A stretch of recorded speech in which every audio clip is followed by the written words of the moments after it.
प्रणिपात भक्तगणों, हर रोज एक श्लोक में जुड़ने के लिए धन्यवाद। आज हम सुनेंगे अध्याय 2 श्लोक 15। यम ही न व्यथ्यन्त्येते पुरुष पुरुषौषभ समदुख सुख धीर सोमृतोय कल्पते। हिंदी अनुवाद। हे पुरुषों में श्रेष्ठ अर्जुन, जो मनुष्य सुख तथा दुख में विचलित नहीं होता और इन दोनों परिस्थितियों में स्थिर रहता है, वो वास्तव में मुक्ति का पात्र है। विस्तार से स्पष्टीकरण। पिछले श्लोक में श्री कृष्ण ने यह वर्णन किया था कि सुख और दुख की अनुभूति चिरस्थायी नहीं होती। वे अर्जुन को विवेक बुद्धि द्वारा इन द्वंद्वों से उभरने की प्रेरणा दे रहे हैं। इस विभेदन को समझने के लिए सर्वप्रथम हमें दो महत्वपूर्ण प्रश्नों का उत्तर जानना होगा। हम सुख क्यों चाहते हैं? भौतिक सुखों से हमें संतुष्टि प्राप्त क्यों नहीं होती? प्रथम प्रश्न का उत्तर अत्यंत सरल है। भगवान अनंत सुखों के महासागर हैं और हम आत्माएं उनका अणु अंश हैं, जिसका मुख्य अर्थ यह है कि हम उस अनंत सुख सागर के अणु अंश हैं। स्वामी विवेकानंद लोगों को हे सच्चिदानंद भगवान के पुत्रों कहकर संबोधित करते थे। जैसे बालक अपनी माता की ओर आकर्षित होता है, ठीक उसी प्रकार से सभी अंश स्वाभाविक रूप से अपने मूल अंशों की ओर आकर्षित होते हैं। इसी प्रकार से अनंत सुख के महासागर भगवान का अणु अंश होने के कारण हम आत्माएं भी उसी असीम आनंद के महासागर की ओर आकर्षित होती हैं। इसलिए हम अपना प्रत्येक कार्य संसार में सुख प्राप्त करने के लिए करते हैं।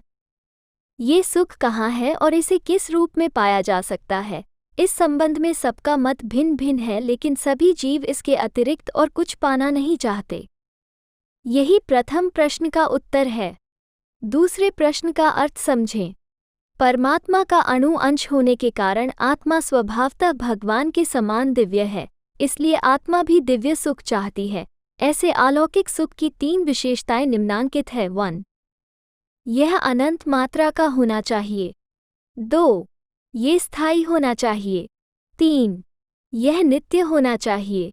ऐसे सुख केवल भगवान में ही है, जिसे सच्चित आनंद या अनंत चेतन स्वरूप करुणा सागर के नाम से भी पुकारा जाता है। इंद्रियों के विषय के संपर्क से हमें जो सुख प्राप्त होता है, वह इन सुखों के विपरीत है तथा यह अस्थायी, सीमित मात्रा का और जड़वत होता है। इसलिए शरीर से प्राप्त होने वाला लौकिक सुख हमारी दिव्य आत्मा को कभी संतुष्ट नहीं कर सकता।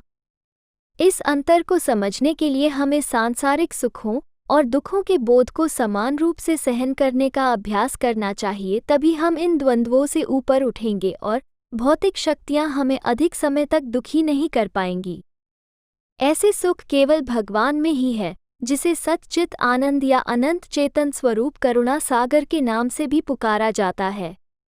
इंद्रियों के विषय के संपर्क से हमें जो सुख प्राप्त होता है, वह इन सुखों के विपरीत है तथा यह अस्थायी, सीमित मात्रा का और जड़वत होता है। इसलिए शरीर से प्राप्त होने वाला लौकिक सुख हमारी दिव्य आत्मा को कभी संतुष्ट नहीं कर सकता। इस अंतर को समझने के लिए हमें सांसारिक सुखों और दुखों के बोध को समान रूप से सहन करने का अभ्यास करना चाहिए, तभी हम इन द्वंद्वों से ऊपर उठेंगे और भौतिक शक्तियां हमें अधिक समय तक दुखी नहीं कर पाएंगी। हर रोज एक श्लोक में जुड़ने के लिए धन्यवाद।